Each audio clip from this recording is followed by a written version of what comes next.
Hər vaxtınız xeyir olsun. Mənim çox dəyərli takipçilərim, hər birinizi xoş gördüm.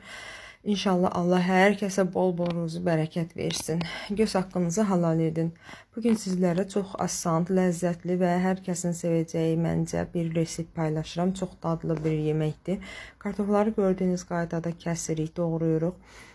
Duz üstü biraz duru yağ əlavə edirik. Sobada qoyuruq, biraz bişsin. Kartof pişənə qədər soğanı doğrayırıq. Birazcık qovururuq. Ora axırda doğramış toyuq əlavə eləyirik. Toyuq biraz suyun çəkdikdən sonra göbələklər əlavə eləyirik. Göbələk də birazcık suyun çəkir. Biber, pomidor əlavə eləyirik. Duz üstü zövqə görə və bişməyə qoyuruq. Bişənə qədər beşamel sos hazırlayırıq. Beşamel sos üçün bizə lazımdır 1 qaşıq un, 1 qaşıq yağ. Unla yağı qovururuq, yaxşı qovurmaq lazımdır, iyi gəlməsin. Sonra ora 1 stəkan süd əlavə eləyirik, birazcık duz, birazcık istiot əlavə eləyirik, biraz qatılaşdırırıq.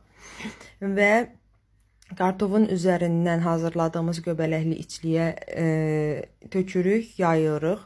Onun üzərindən də beşamel sosu və yenə sobaya veririk. 5-10 dəqiqə pişir bir-birinə, dadı çıxır.